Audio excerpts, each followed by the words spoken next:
Boa noite a todas e a todos que nos acompanham. Estamos convosco para falar de educação. Esta sessão enquadra-se no ciclo de sessões Escola e Família, Desconstruções Saudáveis, uma iniciativa da equipa da Divisão de Educação da Câmara Municipal de São João da Madeira, em parceria com a FECAP. Por isso, temos connosco o seu presidente, o Dr. Ricardo Mota. Lembro que esta sessão se insere na ação 2, capacitação dos atores educativos do projeto Intervir, Convergir e Construir. Aquele projeto que trabalha na comunidade escolar do nosso concelho, junto das crianças que se encontram no primeiro ciclo do ensino básico.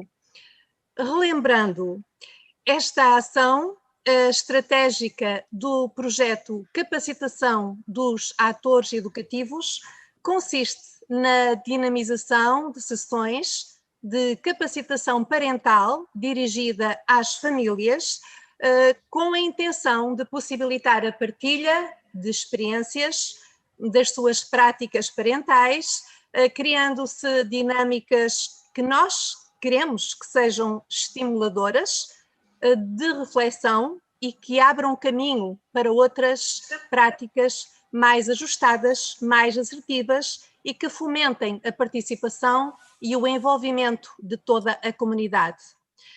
Neste projeto, ao longo dos últimos 3 anos, já foram realizadas muitas ações, mais de 13 ações de capacitação parental, ações de formação, podemos aqui também integrar as jornadas da educação e 14 sessões temáticas.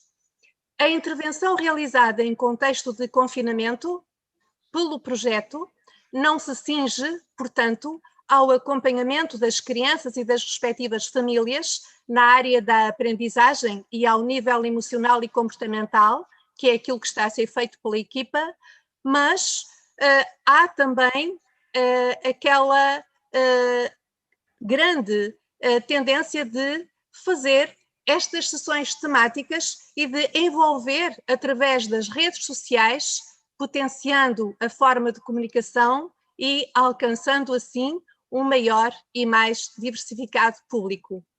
Por isso, estamos aqui hoje convosco para refletirmos em conjunto em torno das estratégias que são utilizadas no processo de ensino e de aprendizagem, na perspectiva de que o foco deverá ser sempre o aluno. E surge então a pergunta: uma dessas estratégias poderá ser o mindfulness? É isso que vamos saber. Quais as vantagens dos valores e atitudes do mindfulness no processo de aprendizagem? Qual a consciência das crenças presentes da nossa prática educativa?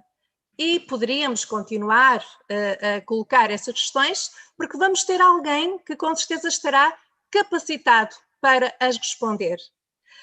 Para isso, nós vamos ter connosco a doutora Yolanda Pereira, e eu vou pedir ao doutor Ricardo Mota, como representante da FECAP, seu presidente, para fazer então uma breve apresentação da nossa oradora de hoje.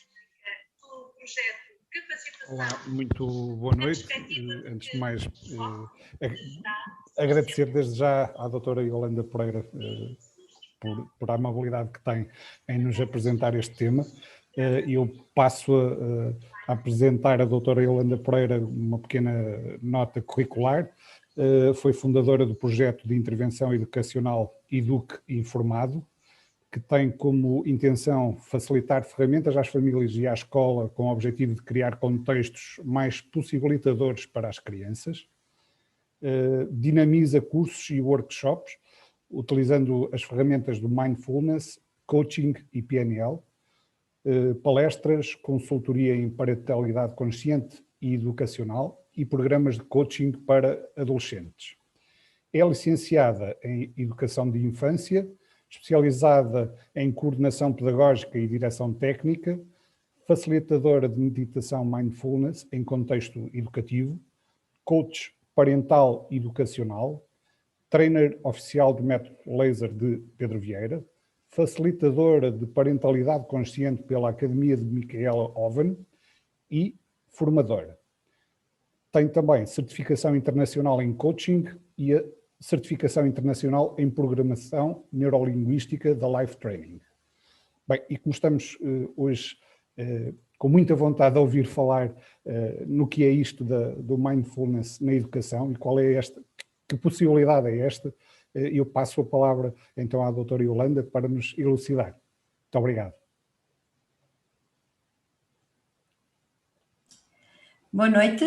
Em primeiro lugar, agradecer o convite, tanto da Câmara Municipal como da FECAP, o facto de estar aqui e poder partilhar convosco um tema que me é tão querido e que, por experiência profissional, também tive a possibilidade de, ainda na prática, nesta altura já não estou em contexto de sala, mas ainda na prática, de poder colocar os valores e as atitudes mindfulness em contexto com a criança e perceber que na verdade fazia a diferença.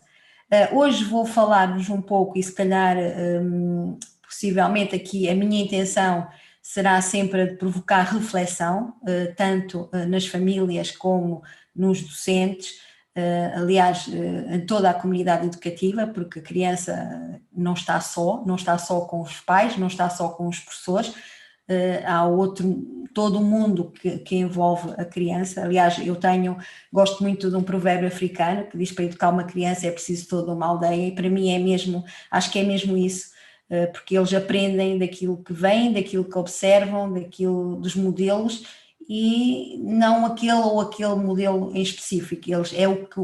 Tudo o que os envolve é recebido por eles de forma muito inconsciente, mas que depois torna-se consciente nos seus comportamentos. Eu venho-vos falar um bocadinho desta temática do mindfulness que lá fora, ou seja, nos Estados Unidos, já é uma coisa dos anos 70, anos 80, ou seja, não é de hoje. Na parte oriental do nosso planeta, mais antiga né, remota aos milénios, enquanto que na parte ocidental, ou seja, a vinda veio no sentido de, até introduzida no meio científico, foi através de um médico, em que começou a fazer esse trabalho de sessões mindfulness e práticas mindfulness com doentes oncológicos para diminuição de ansiedades. E, entretanto, nós sabemos que em Portugal as coisas chegam no seu tempo, mas vão chegando. E de há uns anos para cá ouve-se mais falar nesta questão do mindfulness, meditação, mindfulness, um bocadinho as duas coisas interligadas. Então, o que é isto do mindfulness? E acho que é por aí que nós vamos começar. Eu vou compartilhar a tela só para orientar também a quem nos está a ver e ouvir. Também dizer que sintam-se à vontade para ir colocando questões, estejam mesmo... Ops, ok. Doutora Yolanda, então, assim, o que é isto? Peço desculpa, enquanto faz esse compartilhamento, eu ia apenas pedir que fizessem chegar todas as questões, como a doutora Yolanda agora referiu e muito bem, todas aquelas questões que quiserem colocar, façam-no. Temos uma equipa na retaguarda que fará chegar precisamente as mesmas, no sentido de dar a devida resposta. Muito obrigada. Obrigada, doutora Inês. Então, eu vou começar por compartilhar então a tela para nos orientarmos hoje e para começarmos a falar então daqui da questão do mindfulness. Ok, creio que está tudo visível. Ok, então o mindfulness, isto de forma muito breve e também para poder fazer com que chegue, refere-se à nossa capacidade de estar no momento presente. Okay? É o que eu costumo dizer, é uma coisa simples, não sendo fácil. Não é? Porque na verdade é só estar no momento presente, de forma consciente e saboreando e vivenciando as experiências do momento presente. Eu costumo brincar um pouco com esta questão a dizer que nós normalmente vivemos no passado, ou seja, e com um olhar no futuro, não é? O presente é muito pouco vivenciado e o convite do mindfulness é mesmo esse, é nós procurarmos ter uma atenção plena, uma presença plena naquilo que está a acontecer agora. essa é uma técnica, acabam por ser várias técnicas utilizadas para a prática do mindfulness, que procura cultivar a calma, a atenção, né? E aqui eu costumo dizer que a melhor ferramenta que nós temos para a prática do mindfulness é a nossa respiração, porque é uma coisa que está sempre disponível, está sempre connosco, não temos que, ou seja, não nos esquecemos de a levar. O que nos esquecemos muitas vezes é tomar consciência que estamos a respirar, né? Aliás, se nós tivéssemos que tomar consciência da nossa respiração, possivelmente vivíamos muito poucos segundos das nossas vidas, né? Morríamos muito cedo, porque nós não tomamos essa consciência, ou seja, aqui é um piloto automático que, por um lado, acaba por equilibrar as nossas vidas, porque se não fosse assim também não iríamos conseguir fazer o que fazemos, né? Esse piloto automático ajuda-nos em muitas situações, só que, por outro lado, acaba por... eu costumo reforçar que acabamos por viver uma hora como se fossem segundos, né? Porque uma hora é muito tempo quando é vivida em presença plena. Então, qual aqui é a melhor forma de nós conseguirmos colocar o mindfulness em prática e de que forma? Através dos seus valores e das suas atitudes. E era isto que eu, através da minha primeira abordagem ao mindfulness, há uns anos, comecei a perceber que isto faz sentido na educação, esta questão de eu procurar que tanto eu adulto como a criança que viva no momento presente, que esteja em atenção plena, que sinta o corpo, que perceba os sinais do nosso corpo, que consiga perceber quando é que estamos a pensar e que tipo de pensamentos é que temos, porque tudo isto vai nos ajudar, esta tomada de consciência vai nos ajudar por exemplo, aqui a questão dos pensamentos vai nos ajudar até a perceber qual é o nosso padrão mental, né? Tipo, há pessoas que têm os pensamentos mais num sentido e outras têm o pensamento mais no outro, mas que nem sequer nós tomamos consciência de, ok, qual é o meu padrão mental, que tipo de pensamentos é que geralmente me surgem e o que é que eu posso fazer com eles, né? É um bocadinho isto. Nós nas atividades que temos com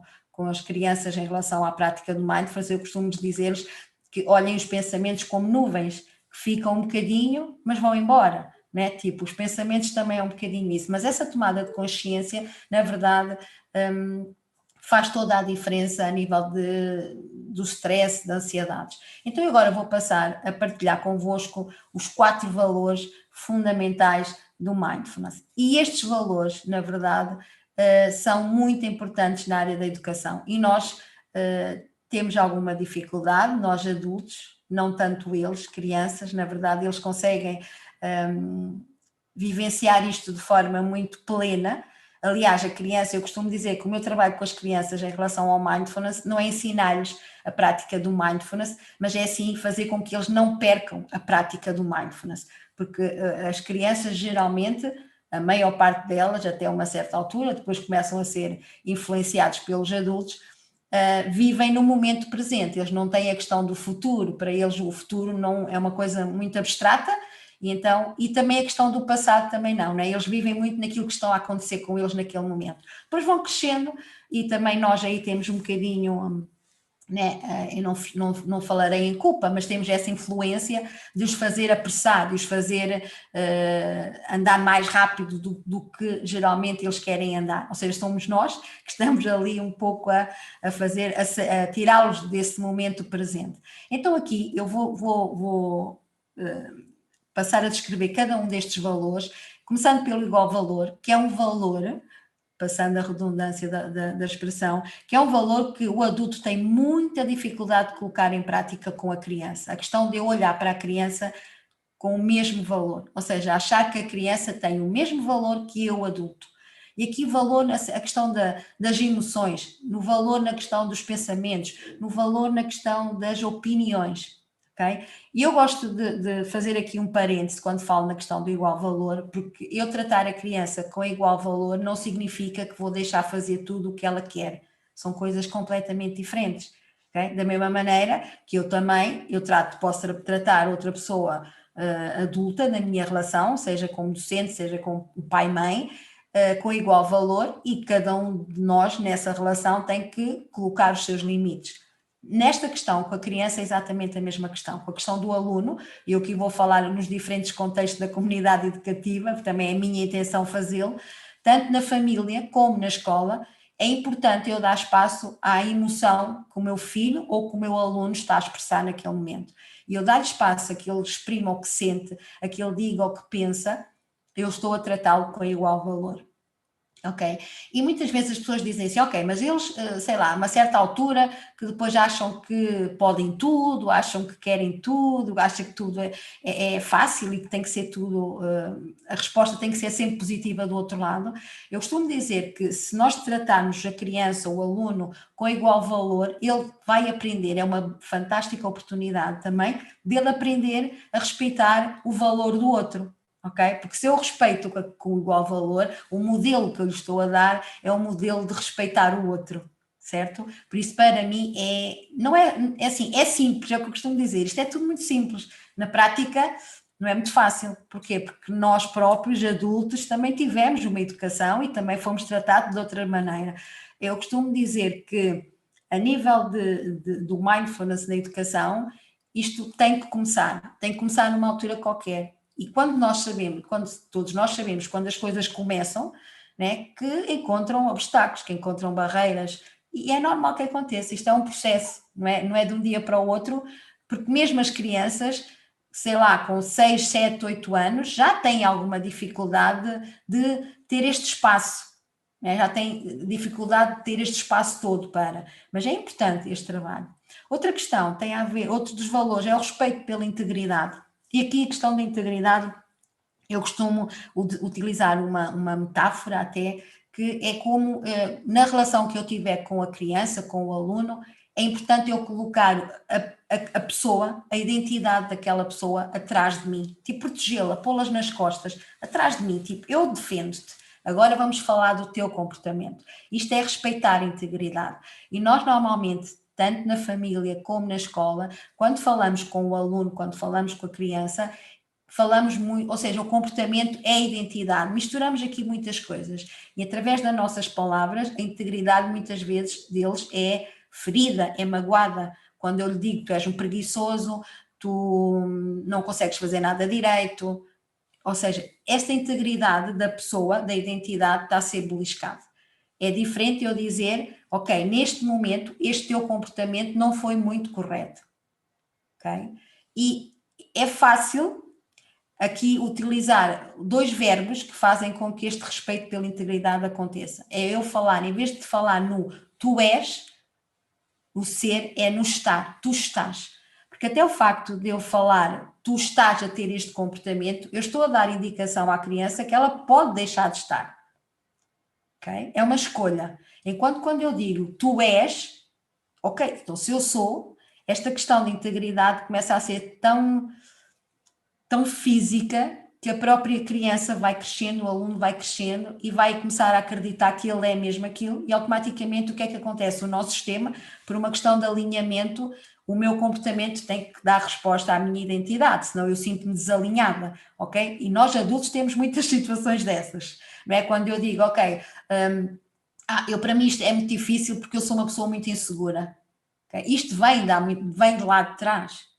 Okay? Eu não sou insegura, eu estou insegura neste momento, ou seja, se eu ganhar mais ferramentas, se eu fizer uma aprendizagem, se eu me esforçar um pouco, possivelmente eu vou conseguir fazer isto. Mas nós agarramos muito esta questão da integridade e da identidade que é construída desde muito cedo. E a escola tem um papel fundamental nessa capacitação, nesse proteger da integridade, nesse respeito pela integridade do aluno, quando ele diz tu és capaz, neste momento podes não estar a conseguir, mas tu és capaz.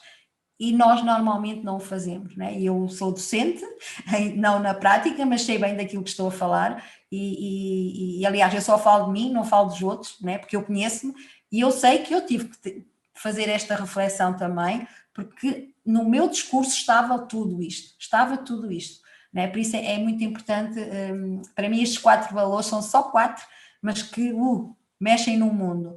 A autenticidade do adulto é bem mais difícil que a autenticidade da criança. Porquê? Porque nós temos medo da nossa vulnerabilidade. Nós achamos que eu dizer um aluno que não estou a conseguir dar-lhe resposta, que estou a perder a minha autoridade. Eu aqui meto a autoridade em aspas porque, ok, eu não sei se eu quero ter autoridade como professor, o que é isto de ter autoridade? Autenticidade pode-me trazer autoridade, no sentido de respeito.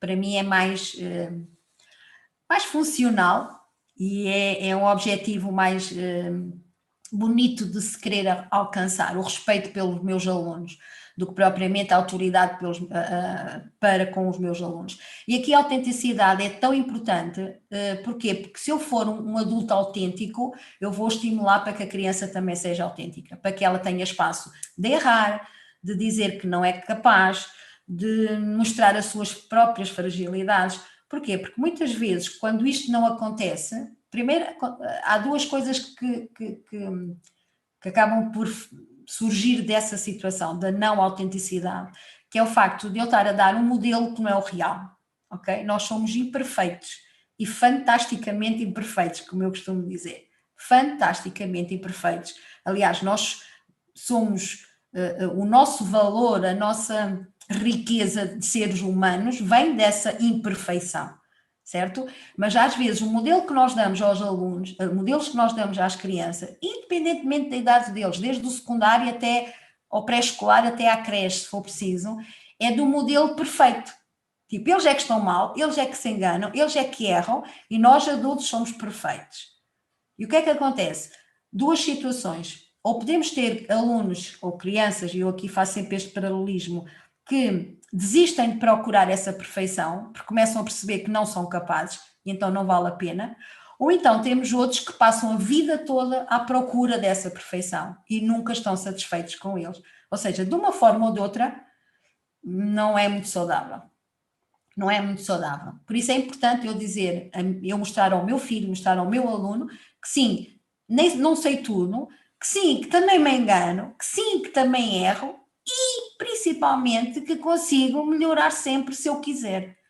Okay? Isto para mim é ser autêntico, é ser verdadeiro. Okay? Por último, e não menos importante, a responsabilidade pessoal, que na escola e na família também é daquelas coisas que se trabalha muito pouco. A questão do desenvolvimento pessoal da criança com base na sua responsabilidade pessoal. Ser o aluno, ser a criança a responsabilizar-se desde muito cedo por pequenas coisas que se possa responsabilizar. Os pais, por um lado, procuram proteger, eu entendo perfeitamente isso, também sou mãe, e também se muitos momentos se eu pudesse tirar as paredes todas para os meus filhos não baterem com a cabeça, andava, né? Nós acabamos por ser quase, eu não sei se aqui assim uma imagem que me vem é daquele desporto que há no gelo, que andam a limpar o chão para o disco escorregar mais rapidamente, e há adultos que são assim com as crianças, que andam ali a limpar, que é para ele conseguir escorregar e chegar ao destino. É assim, pode ser mais fácil, possivelmente poderá ser mais fácil, há menos conflitos, acredito que sim, mas também não há grandes aprendizagens para a criança. E não há, porque normalmente as grandes aprendizagens que eles fazem é quando são eles a experimentar, quando são eles a assumir a responsabilidade pessoal das suas escolhas, daquilo que eles querem. Lógico que eu costumo aqui, volto a colocar aqui um parêntese nesta situação. Lógico, se for uma coisa em que eu sei que a nível a nível de, agora falta uma palavra, a nível de cuidado da saúde, tipo uma coisa grave, eu não vou colocar o meu filho, tipo, assuma a tua responsabilidade pessoal. Claro que não, não é, nós temos que ter essa noção, né? Eu não vou colocar o meu filho a atravessar uma autoestrada sozinho só para ele assumir a responsabilidade pessoal, claro que não é aí. Agora, há pequenas coisas que eles podem fazer. Eu tenho um acompanhamento de uma família que uma das coisas mais difíceis para os pais, que estava a ser um conflito com o filho, era o facto dele, por vezes, falhar a questão da entrega dos trabalhos de casa. E eu disse-lhes, olha, porquê que não experimentam um dia não dizer nada? Não dizer nada, tipo, ok, vai chegar à altura, vocês até podem saber que os trabalhos de casa não estão feitos, mas não digam nada. Para ser ele a assumir a sua responsabilidade pessoal por uma escolha que ele próprio fez, que foi não fazer os trabalhos de casa. Isto foi assim quase um bicho de sete cabeças para aqueles pais. Então, imagina nós, a sério, o que é que pode acontecer de mal na vida do vosso filho se uma vez, ou duas vezes, ou até 3 vezes, vocês não disserem nada e ter que ser ele a dizer à professora ou professor que não fez os trabalhos de casa? E acreditem que, este caso foi há muito pouco tempo, que entretanto a mãe mandou uma mensagem a dizer, olha, eu não sei o que é que aconteceu, mas é que ele não voltou mais a falhar os trabalhos de casa. Então como é que vocês fizeram? Não, dissemos que ele é que tinha que dizer à professora que não tinha feito os trabalhos de casa. Porquê? Porque até aí, primeiro nunca chegava a acontecer exatamente, porque os pais andavam tão em cima dele até a hora, e então ele relaxava, porque sabia que aquilo ia acontecer sempre, não era um ciclo. Estava a haver aqui um ciclo vicioso, tipo, eu não faço, eles pressionam-me e eu acabo por fazer em cima da hora.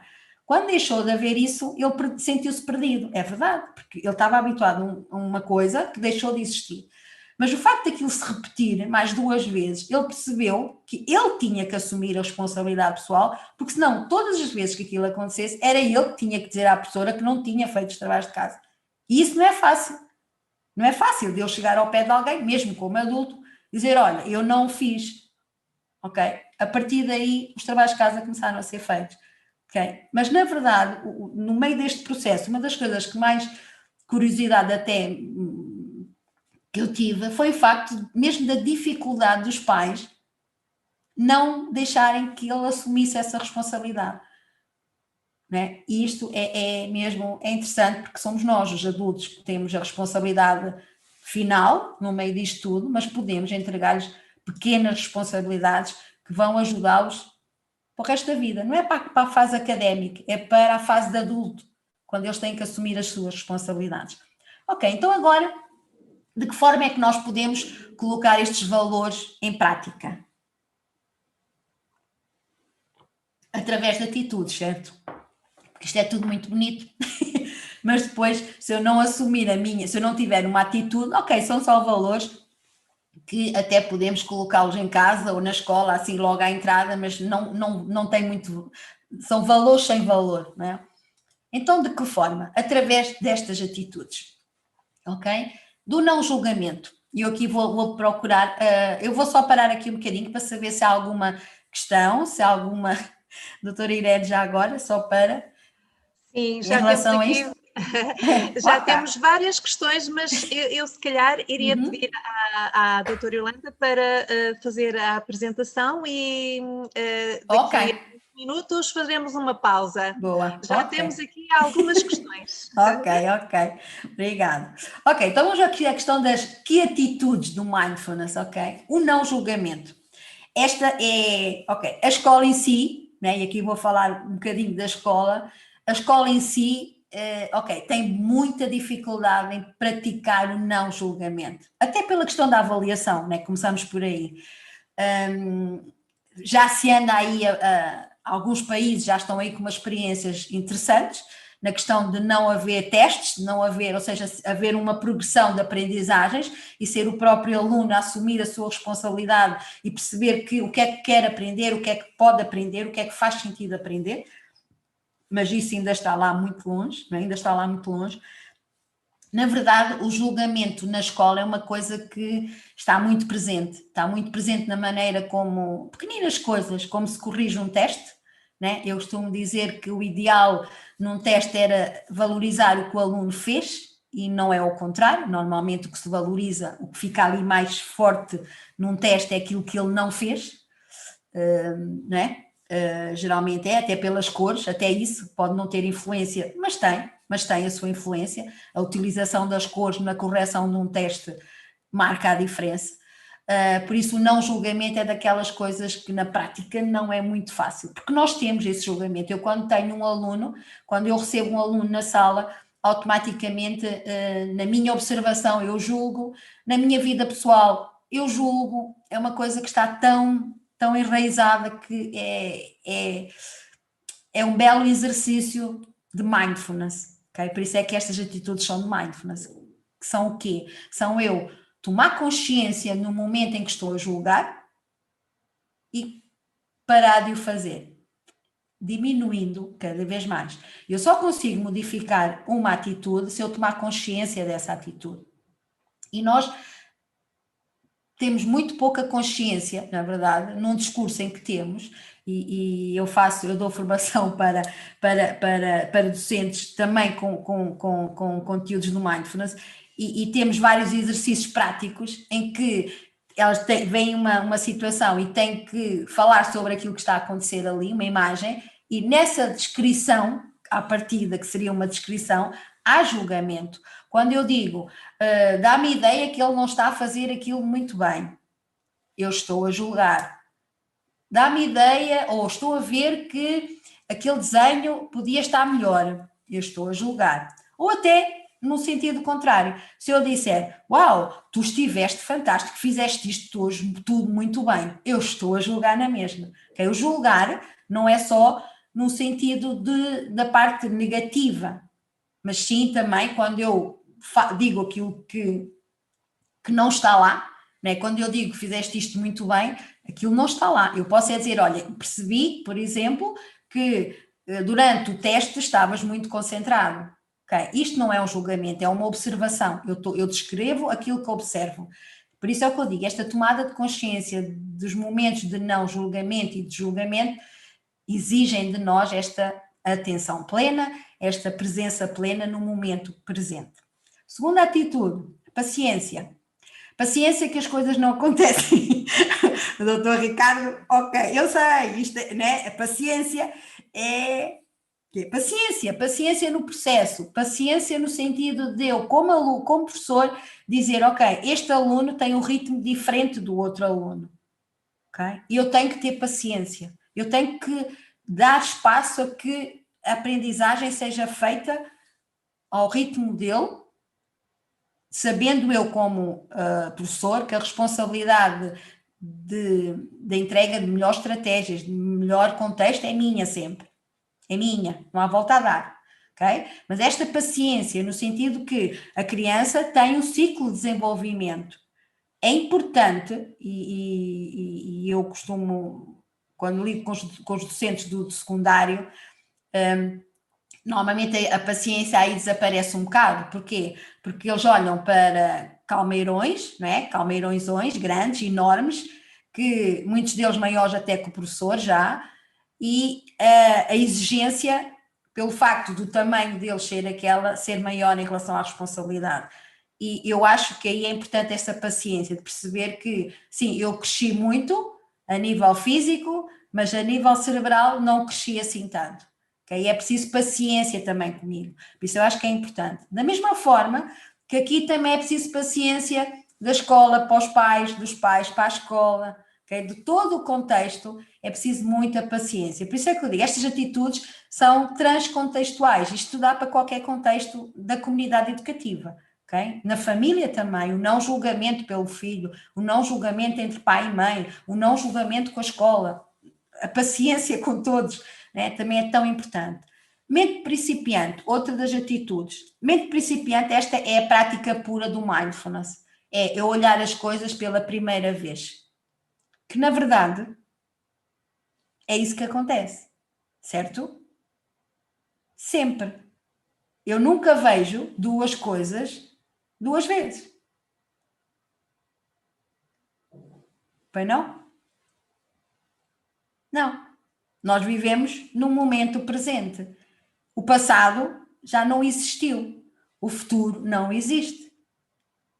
Okay? Então, este momento, aliás, eu começo a falar, quando eu acabo a minha frase, o início da minha frase é passado. Okay? Por isso, o momento presente são nanosegundos. Certo? Por isso, é mente principiante. Mas nós isso não fazemos. Como? Na escola, nós levamos o olhar para o aluno, então, no meu nível de ensino, a nível da educação da infância, que nós temos, às vezes, a sorte de levar um grupo desde muito pequeninos até aos 5, 6 anos, esta mente principiante é quase sobre-humana.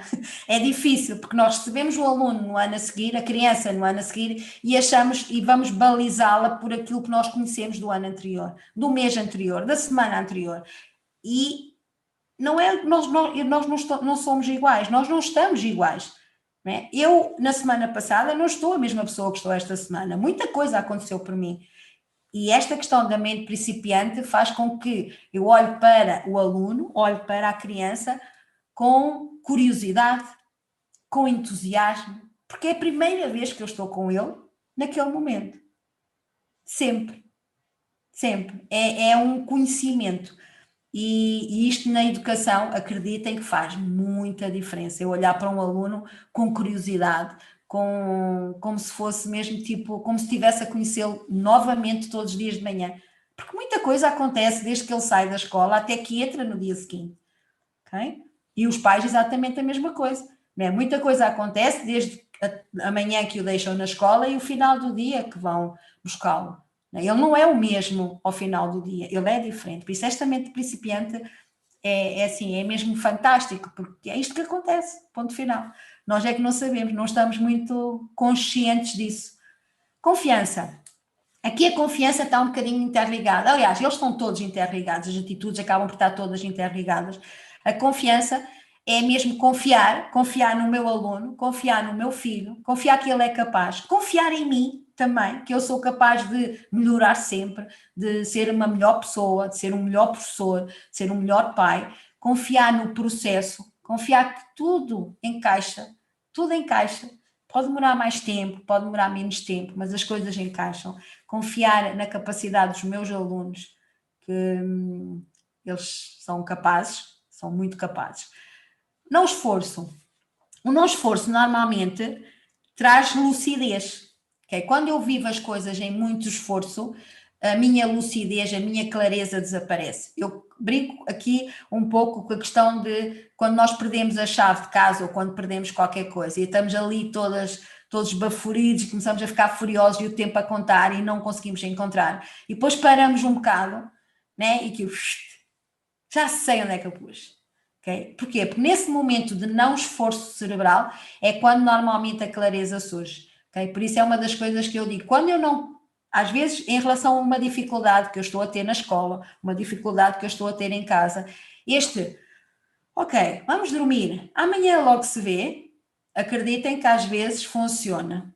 Muitas vezes funciona, porque o nosso cérebro entra em relaxamento e nós, quando estamos relaxados, conseguimos encontrar melhores soluções. Não é em stress. Em stress, a zona do cérebro que está a funcionar é a zona completamente oposta àquela que devia estar a funcionar. É mais emocional e menos racional. Por isso, quando eu estou em não esforço, a parte racional do meu cérebro toma conta da questão, né? Toma conta.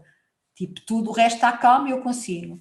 Aceitação é outra das atitudes. Aceitar tem a ver também com o não esforço, com a confiança, com estas todas.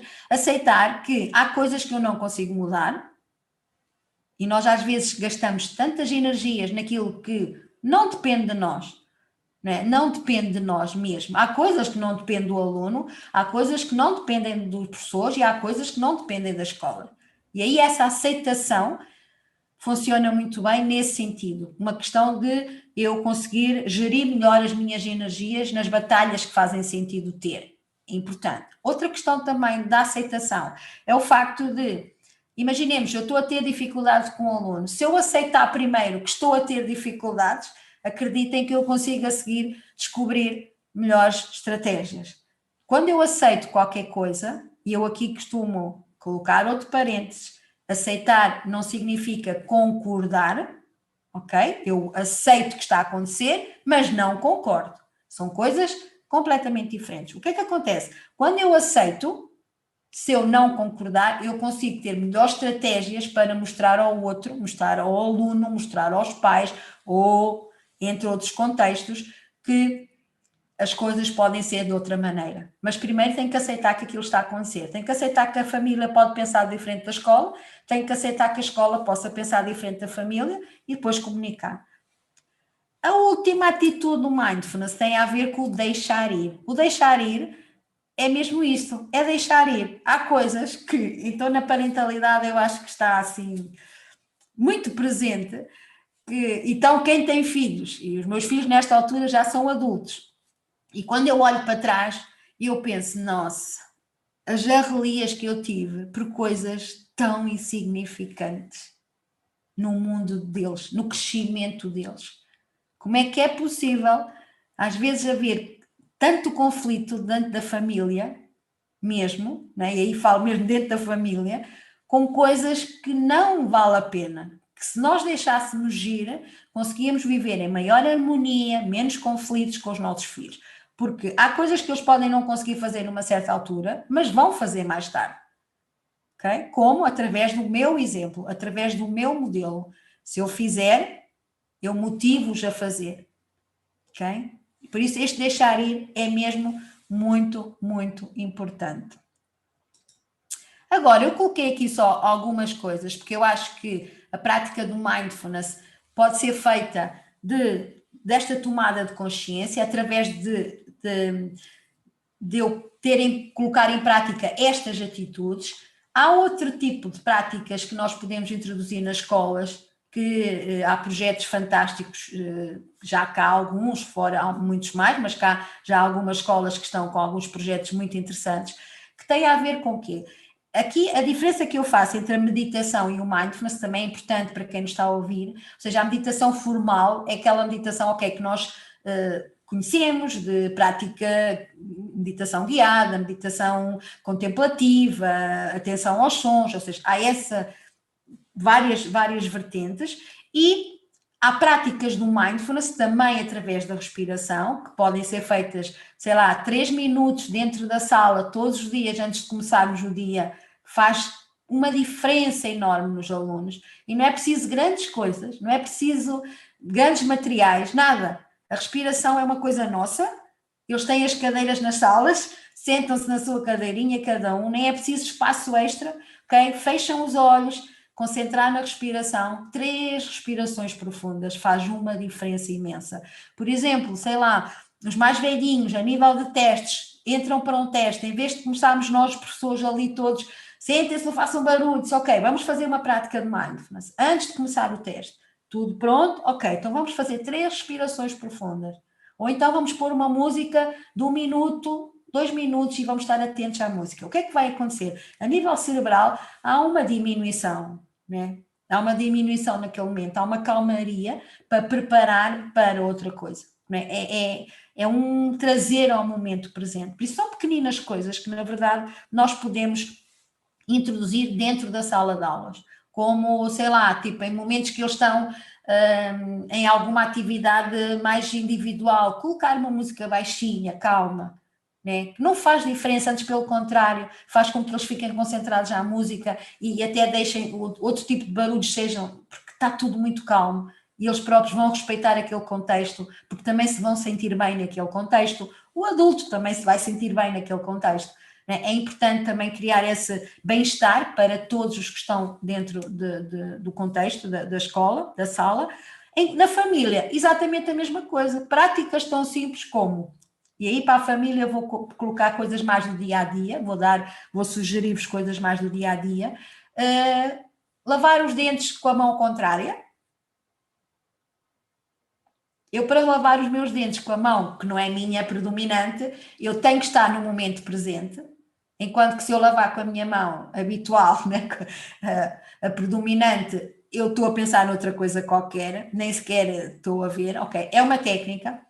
O banho, apesar de poder-se demorar mais tempo, mas não é preciso aumentar o tempo, mas, por exemplo, sentir a água a tocar no corpo, né, e pensar mesmo, tipo, ok, está-me a tocar na cabeça, agora está-me a tocar nos ombros, fazer essa, tipo, body scan quase, né, dentro do meu banho, normal. A nível de comer, por exemplo, mastigar com calma, tomar atenção à comida, mesmo dentro da família, podem criar os 3 minutos, 2 minutos, depois também depende um bocadinho da idade dos filhotes, esse momento de, ok, respiração, toda a gente, né? Vamos ler para a história, vamos dormir, ok, agora vamos fechar os olhos um bocadinho, a mãe vai pôr um bocadinho, ou o pai, uma música calminha, vamos estar aqui os dois. Não tem que ser sempre a história, pode ser outras coisas. São pequenas práticas que, a longo prazo, o que é que vai acontecer? Por exemplo, quando os meninos são mais pequenos, e não só, sei lá, 7, 8, 9, 10 anos, eles conseguem facilmente introduzir essas práticas. Uma das coisas que nós podemos dizer a eles, pela questão e pegando aqui no valor do mindfulness, a questão da responsabilidade pessoal, por exemplo, de eles poderem usar essa respiração, 3 respirações mais profundas, por exemplo, quando estão ansiosos, quando estão mais nervosos, quando começam a ficar zangados com alguma coisa, ou seja, dá-lhes as ferramentas para serem eles próprios a fazer a sua autorregulação emocional, que é tão, tão importante, ok? Na escola, na verdade, pronto, já há práticas interessantíssimas de mindfulness, mas para um professor que não tem formação, não precisa de a ter, nesse sentido, não precisa de um curso para fazer isto, uma música calma, um som, tipo uma campainha, uma coisa qualquer, dizer, ok, vamos estar atentos ao som, vamos fazer alguns jogos pequeninos, tudo fantástico, isso dá para fazer perfeitamente. O que é que isto vai provocar na criança? Tudo isto, tudo isto.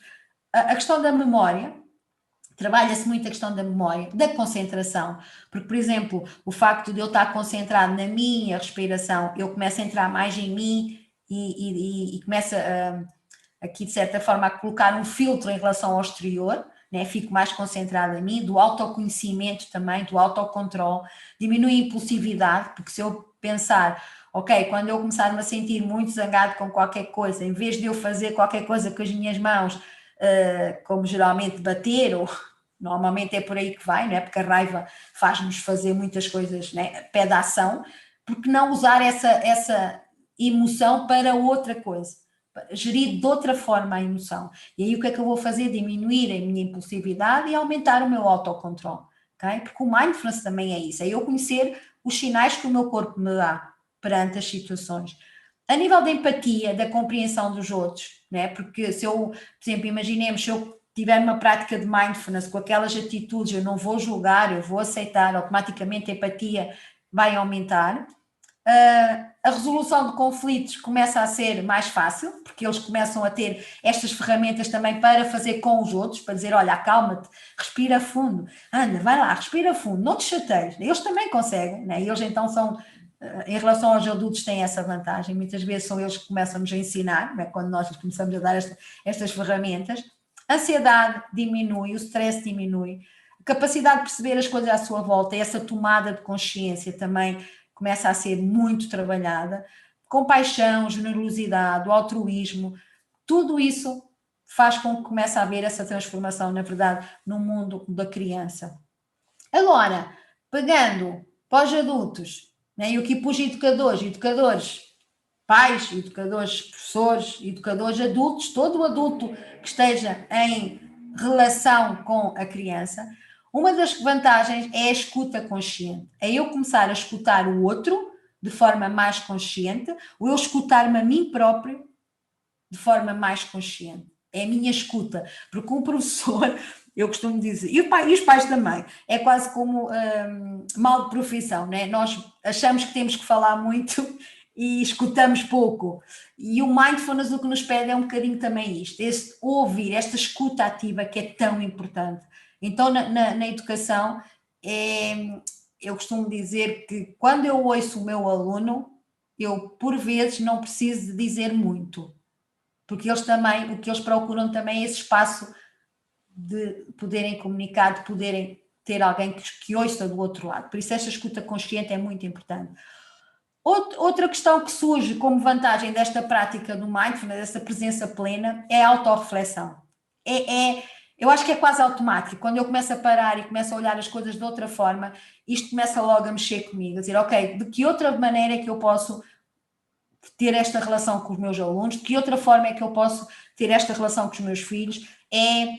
A autorreflexão existe, é quase que é natural que aconteça quando eu paro, quando eu olho para o meu filho, quando eu olho para a criança, para o aluno, com estas atitudes e com estes valores tão presentes.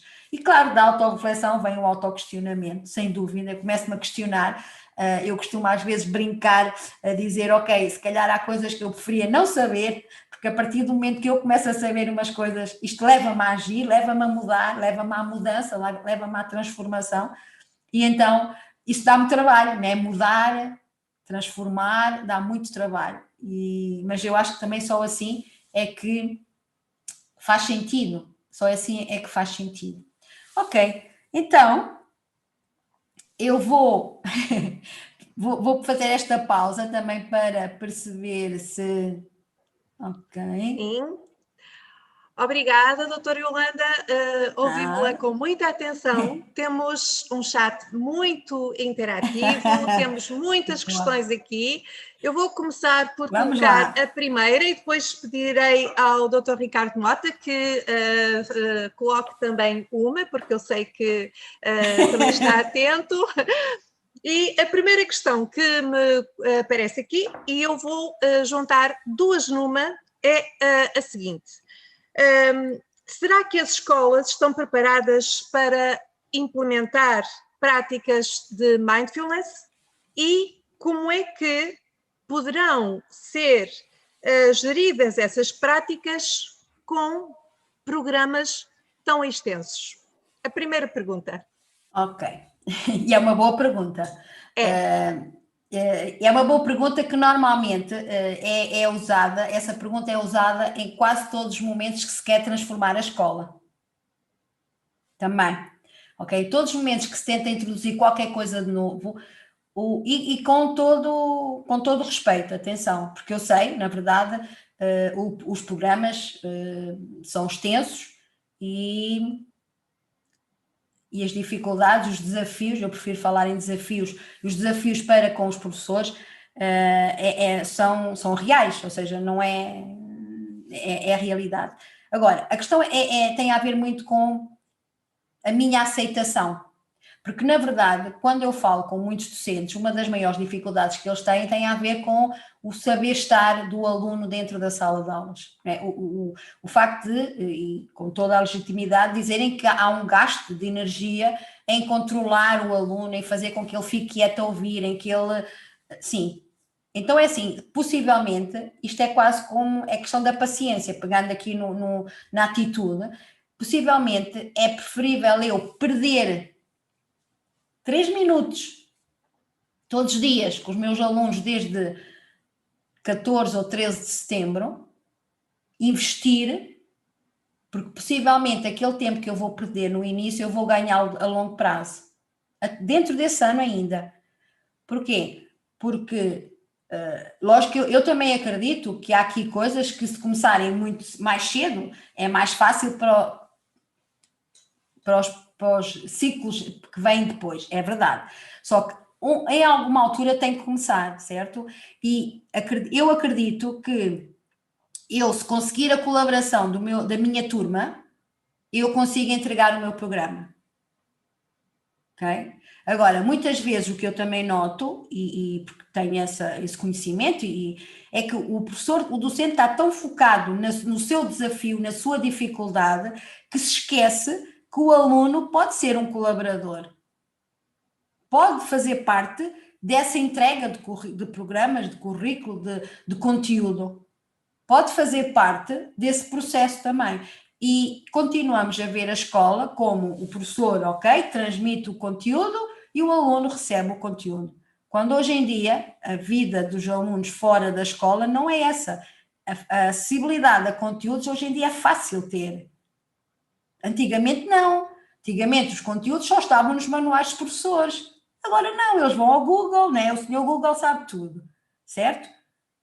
E isto é uma realidade, por isso é que eu digo, a aceitação, que isto é assim, é o primeiro passo, aceitar que, na verdade, se calhar há outras formas claro que há, e que era aquilo que eu estava a dizer no início, isto tem que chegar a um momento que tem que se mudar, mesmo que naquele ano as coisas não funcionem. E é engraçado que em relação a isto, eu este ano, quando começou a setembro, com esta confusão toda de online, eu falei com alguns docentes e eu digo, olha, este era o ano ideal para se experimentarem outras práticas.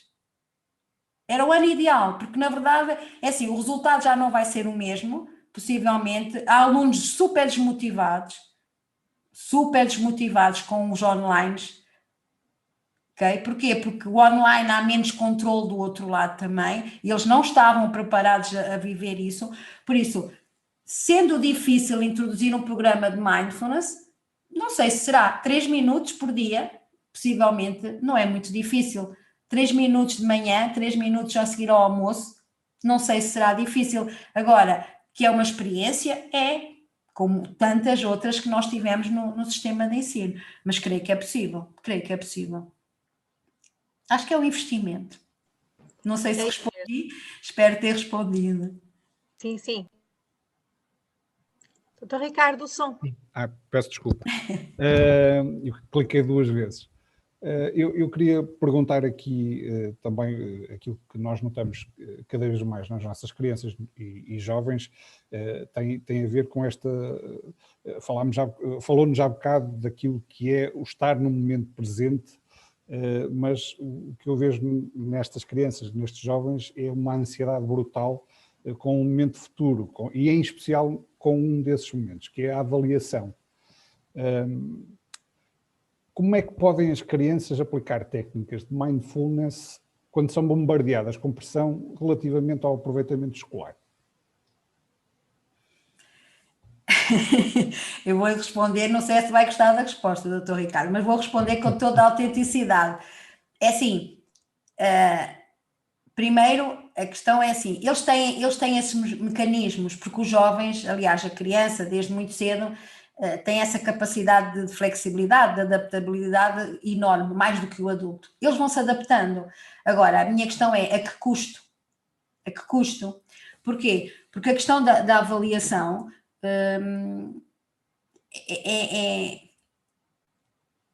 é um duplo, é assim, funciona dos dois lados, porque temos a escola, sim, que também coloca essa pressão na avaliação, né? E tudo se concentra naquele momento, como se nada existisse até lá, ok?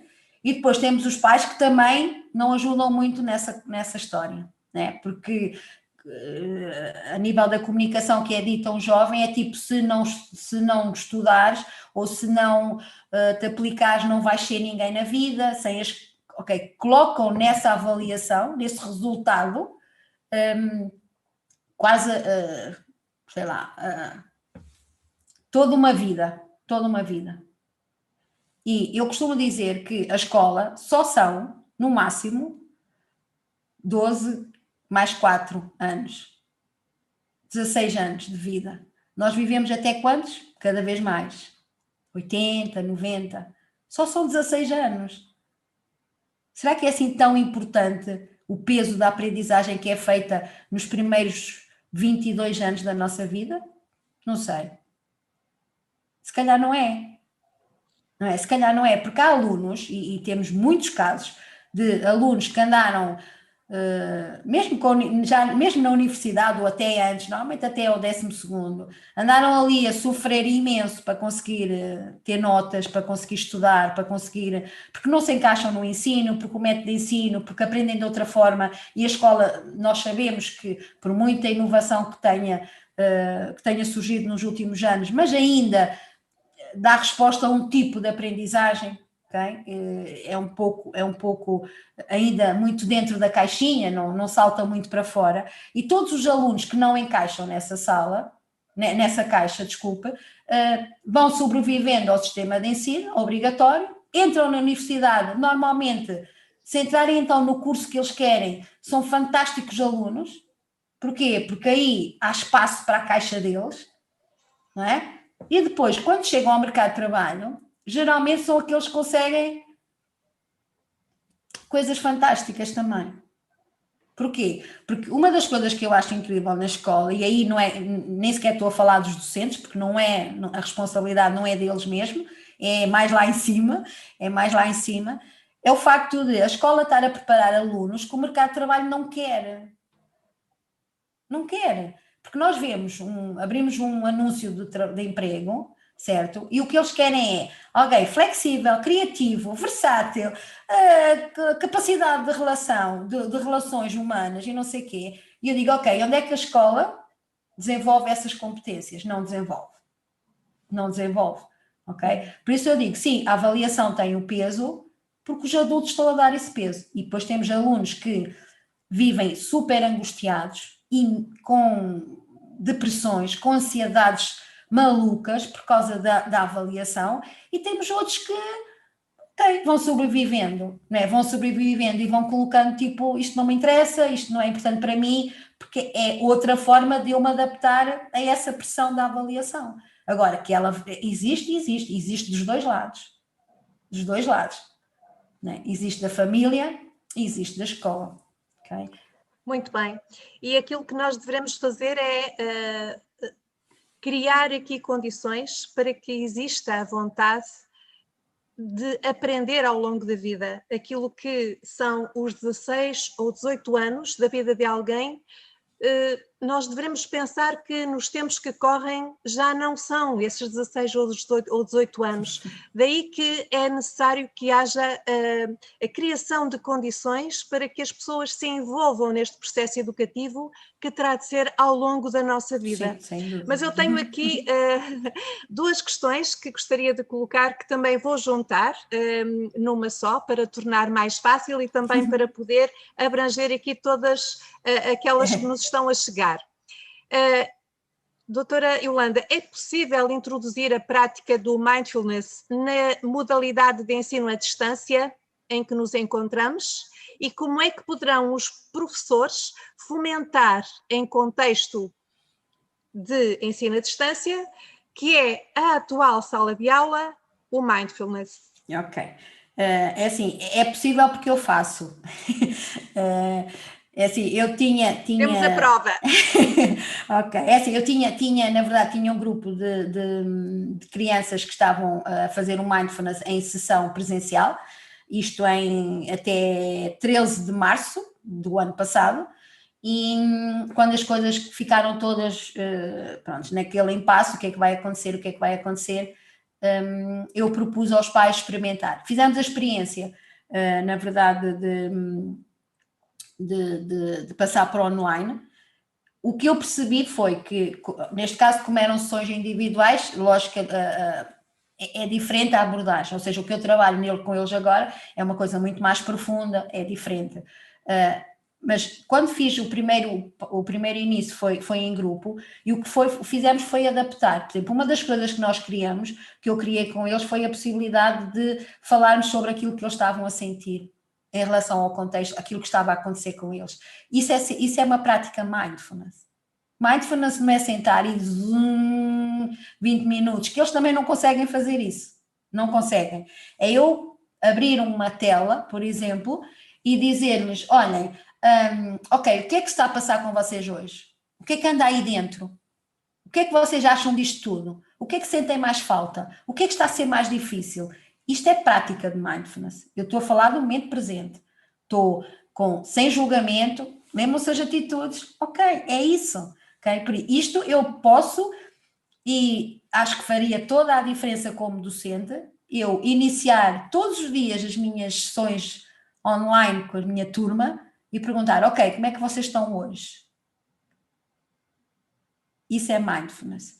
Okay? E depois posso terminar a sessão não sei, também eu sei que cada escola adaptou um bocadinho as aulas em função, não é uma coisa nacional, e por que não terminar todos os dias com uma música 3 minutos, olhos fechados, mesmo que, aqui é importante eu falar, porque no mindfulness nós temos, eu diferencio muito a questão da intenção e da expectativa, e nós às vezes, docentes, pais, adultos, temos expectativas tão altas que podem acontecer duas coisas. Ou fazemos e depois ficamos frustrados com os resultados e não voltamos a fazer, ou então nem chegamos a fazer porque achamos que não vamos conseguir. E é mais importante eu colocar intenções. Se a minha intenção é eu criar este momento de calma, de relaxamento com os meus alunos, eu vou fazê-lo. Mesmo que na turma eu olhe e a maior parte deles não esteja a fazer nada. É a minha intenção. Não é a minha expectativa, okay? Porque possivelmente numa turma de 23, se eu tiver uma criança de olhos fechados a fazer 3 respirações, eu ganho o dia. Isto é passo a passo, mas é possível. Agora, lógico que não é possível fazer uma sessão, claro, mas isso também não é possível fazer as mesmas aulas que eu estava a fazer como docente no presencial. Espero bem que os professores tenham, né, essa noção. Não é igual, como tal. Vamos pensar, o que é que eu posso fazer? Lembram-se da aceitação? Ok, aceitar que é este o contexto que eu tenho, aceito. Agora, o que é que eu posso fazer com este contexto? Pequenas coisas, como, sei lá, depende muito também da idade, ok? Eu aqui estou a falar para os mais velhinhos, mas, por exemplo, se eu estiver num pré-escolar mesmo, ou num primeiro ciclo, por exemplo, eu posso lhe dizer, ok, olha, que tipos de pensamentos, ou desenhem os vossos pensamentos ontem, o que é que ontem tiveram a pensar, ou o que é que estão a pensar agora? Coloquem no papel, okay? É uma prática mindfulness. Eles, primeiras vezes, eles vão dizer, pensamentos? Hã? Eu não estou a pensar em nada, ok? Isto é uma aprendizagem, ok? Por isso é possível. Então, aproveito eu para fazer mais uma questão que tem a ver até com a parentalidade e muitas vezes até com aquilo que se passa na própria escola e neste momento ainda mais, com mais regras. A aceitação e o deixar ir, como é que se relaciona com a imposição de regras? Boa pergunta. Não. A resposta é que, ok, eu vou ser autêntica, novamente, ok? É a minha prática. Aliás, isto eu vou partilhar com vocês agora. Não, por acaso não era para partilhar, mas a autenticidade assim o pede. Quando me contactaram para isso, eu pensei, ok, o que é que eu vou fazer? Vou falar o bonito, não é? Aquilo que as pessoas gostam de ouvir, ou vou falar aquilo que eu acho? E eu vou dizer aquilo que eu acho, ok? É assim, tanto na família como na escola, eu não concordo com regras. A nossa vida não é feita com regras. Regras é trânsito, regras de velocidade, sim, ok? Mas mesmo em relação ao trânsito, o que nós temos é limites. Nós temos limites de velocidade em função aos contextos, né? Eu na autoestrada posso andar até aqui, eu numa dentro... Ok, o que é que acontece? Não significa que se eu estiver numa autoestrada, eu tenha que andar a 50. Não, se na autoestrada o meu limite é 120, eu posso ir até aos 120. Da mesma maneira que se eu dentro de uma localidade, se o limite é 50, eu não vou a 120, vou a 50.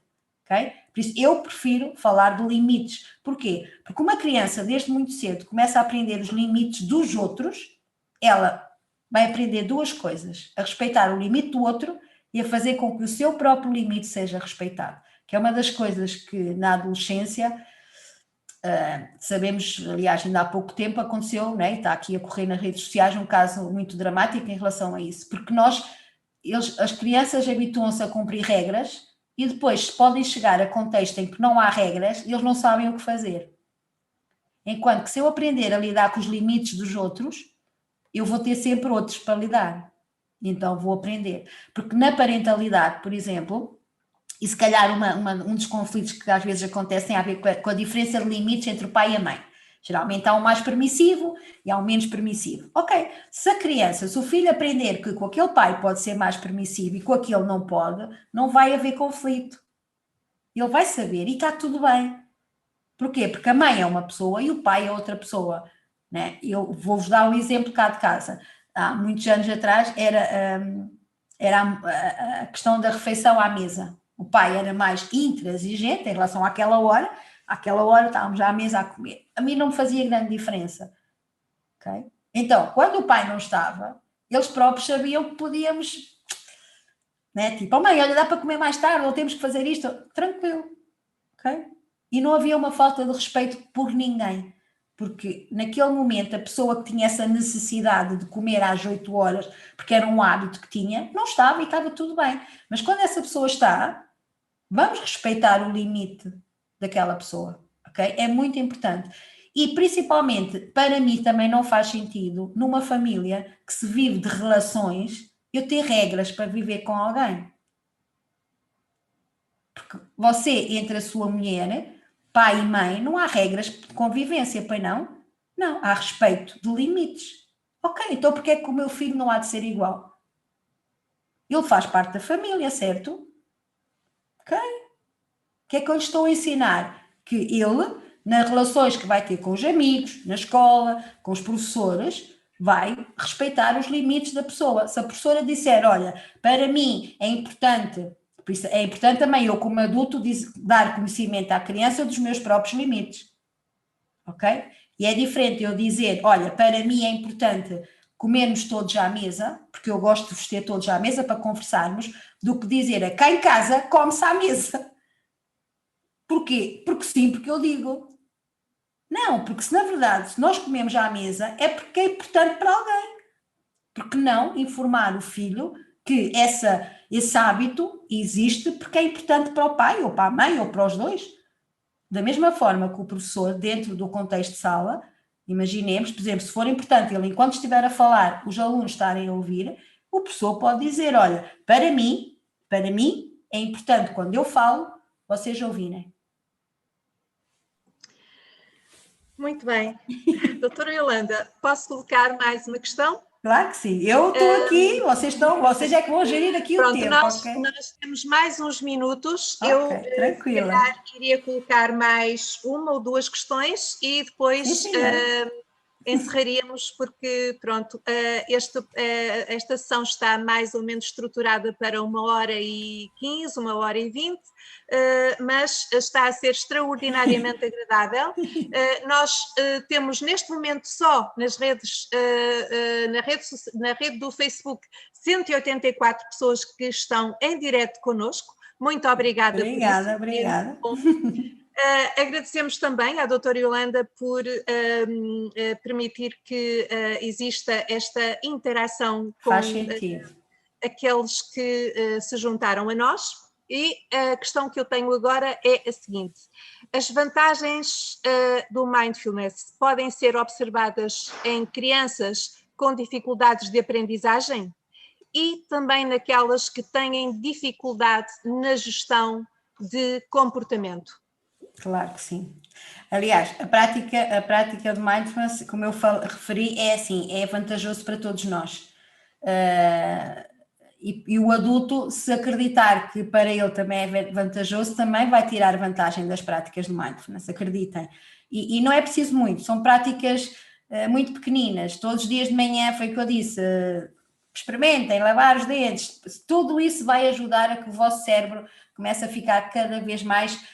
ou seja, a velocidade mais lenta, mais calma. Por isso, funciona. Em relação às crianças com a questão do comportamento, ok? Vamos ver se é desafiante, o comportamento é desafiante para quem? Se é para a criança ou se é para o adulto. Geralmente não é para a criança, é mais para o adulto. Ele vive bem com o comportamento que tem, certo? Aqui também é importante eu perceber, e eu tenho uma abordagem em relação ao comportamento que, para mim, comportamento é comunicação, ok? Quando uma criança está a ter um tipo de comportamento é que está-me a comunicar qualquer coisa. O que eu tenho que fazer como adulto é a minha lupa e olhar para esse comportamento e perceber o que é que a criança me está a tentar dizer com aquele comportamento. E nós às vezes, a maior parte das vezes, vamos ser francos, não o fazemos. A ideia é fazer com que aquele comportamento desapareça, né? É esse o nosso objetivo, e às vezes o comportamento é um grito de ajuda, eu preciso de ajuda, ou alguma coisa não está bem comigo. Por isso, tirando essa questão, colocando essa questão assim bem protegida, porque para mim é mesmo importante, porque eu costumo até dizer aos pais, na parentalidade consciente, que é pena quando os pais perdem o olhar de detetive que tinham que têm até um ano e meio, não é? Quando o filho nasce, os pais aprendem a reconhecer o choro, ou seja, o choro, que é um comportamento, e significa que tenho fome, que tenho sono, que quero dormir, que tenho a fralda suja. E nós conseguimos, não sei como, né, é assim um radar fantástico que temos, conseguimos, pouco tempo de conhecermos o nosso filho, perceber o que é que aquele comportamento está-nos a tentar dizer. E depois, não sei por carga d'água, é verdade, talvez pela linguagem, porque nós começamos a olhar com eles de outra maneira, porque a pressão social também é muito forte na questão do comportamento, né? Sentimos muito avaliados. Eu costumo brincar a dizer que o comportamento do nosso filho ou dos nossos alunos são o nosso portfólio, ok? Se tivermos alunos bem comportados, somos bons professores, se tivermos filhos bem comportados, somos bons pais, e não é nada disso, não é nada disso.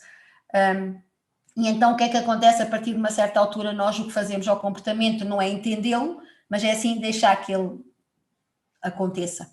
Por isso, eu tirando esta ressalva, sim, claro que o mindfulness funciona porque vai acalmar.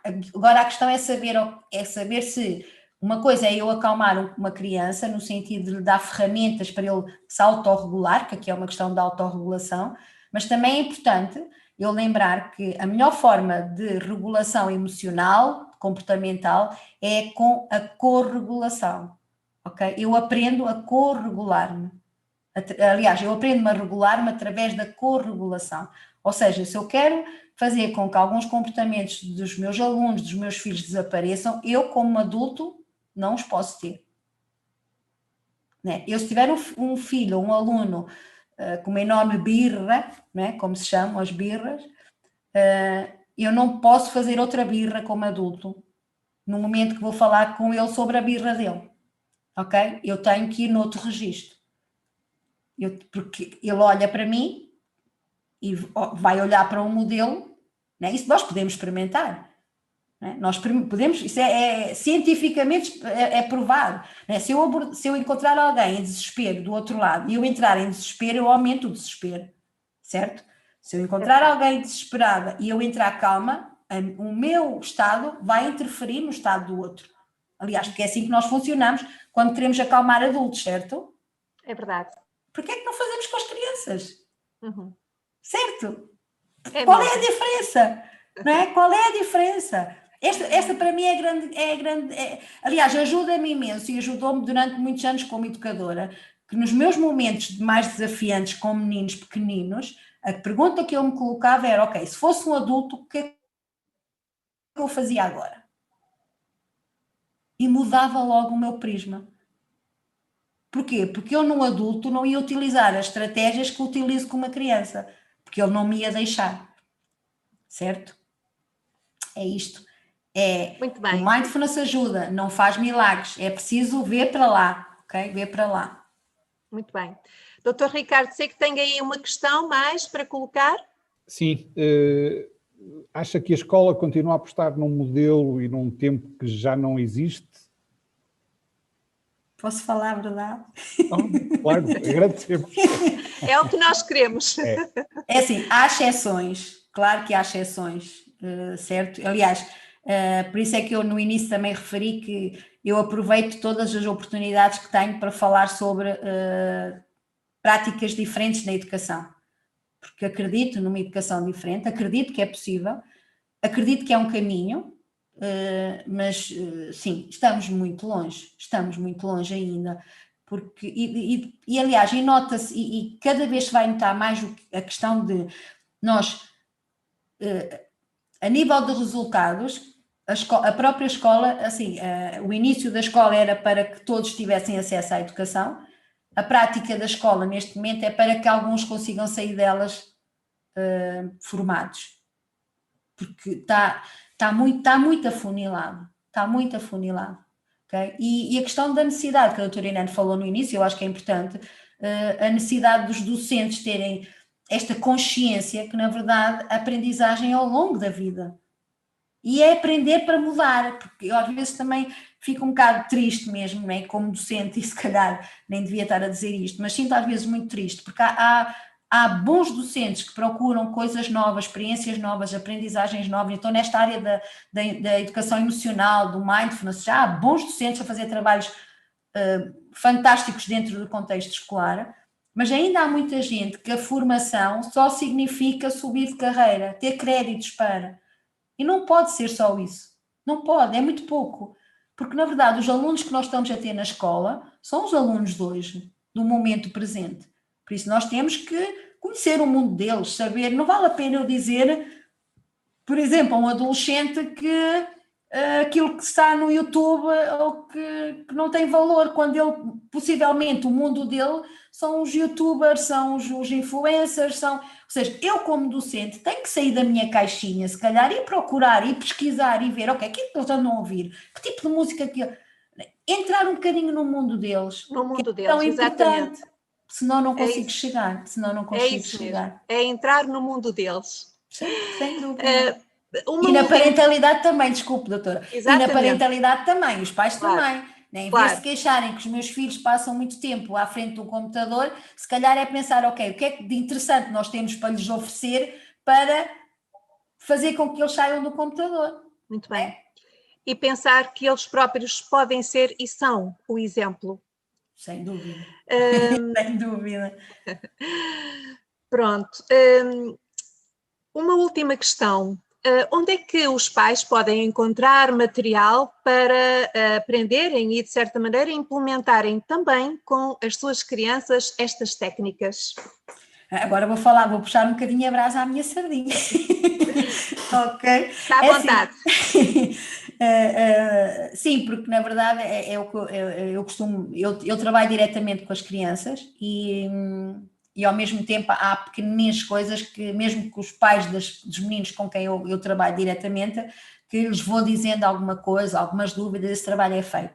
A nível do projeto Educa Informado, é um projeto que eu fundei em 2011, 2012, foi por aí que ele surgiu, e como eu vos disse, na verdade a entrega das ferramentas para mim faz sentido nos dois contextos, né? Eu tenho os ciclos de parentalidade consciente para pais, só para pais, e tenho formação para docentes, porque se as ferramentas forem entregas assim, a criança, uau, né? Vai receber ali dois contextos fantásticos, enriquecidos e de mudança. Por isso, podem procurar na página do Educa Informado no Facebook ou no Instagram, ou o site também, www.educainformado.com, e podem, pronto, o meu contacto, Yolanda Pereira, procurar também nas redes sociais, também encontram, e qualquer coisa que eu possa ajudar, que eu lhes possa apoiar, também a ideia é um bocadinho esta. Também tenho um projeto que vai arrancar, um programa, não é um projeto, um programa de Pais com Rede, que também é uma coisa que é acessível,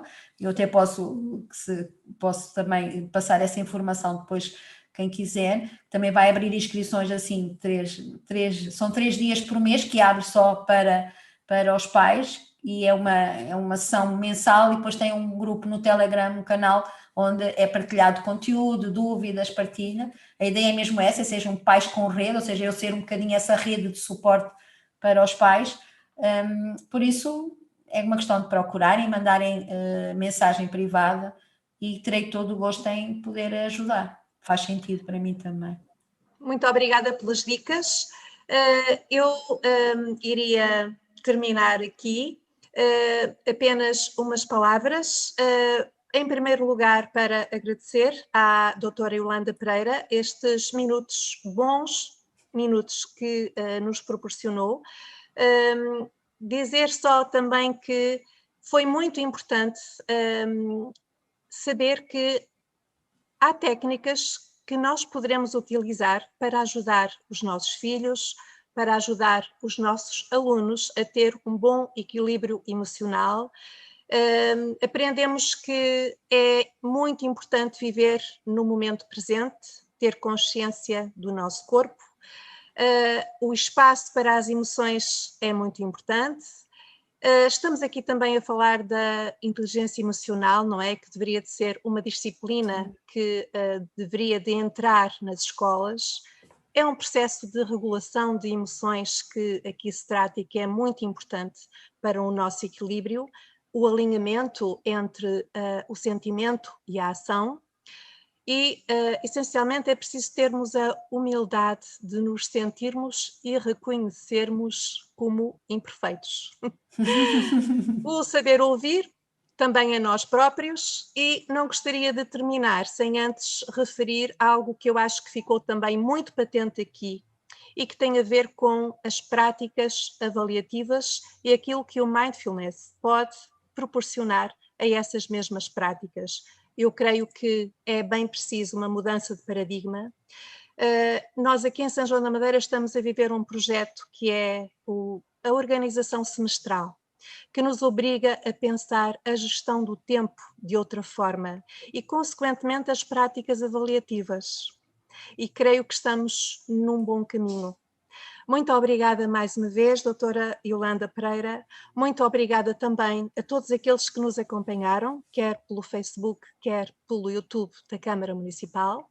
Foi muito bom estar convosco e vou então dar a palavra ao Dr. Ricardo Mota para fazer o encerramento. Da minha parte, bem-ajam e muito obrigada. Eu reitero também os agradecimentos à doutora Yolanda Pereira. Foi realmente... Falo em nome dos pais, por estar aqui em representação, mas foi saí daqui muito mais elucidado sobre o que é realmente o mindfulness. Acho que faz todo o sentido incluirmos na educação, quer na parte parental, quer na parte da escola, e aproveito agradecer também na pessoa da doutora Irene a oportunidade que nos dá de partilharmos esta formação e esta atividade que vamos tendo e repetindo quase mensalmente, ou expectavelmente será mensalmente, para que todos consigamos chegar a ter uma educação melhor e que se adapte melhor àquilo que é o que mais nos importa, que é realmente as crianças e os jovens. Muito obrigado. Então, obrigada mais uma vez, doutora Obrigado, Yolanda. eu também, já agora só a fazer assim o fecho, agradecer na verdade o convite de estar aqui e dizer que terei toda a disponibilidade naquilo que puder ajudar, e parabéns pelo projeto, por essas mudanças e também por esse trabalho em equipa, de parceria, que é tão importante para a criança em si, para o jovem, para o aluno, né? Perceber que os contextos se unem para melhorar a sua qualidade de vida neste caso. Por isso, um obrigado e até uma próxima.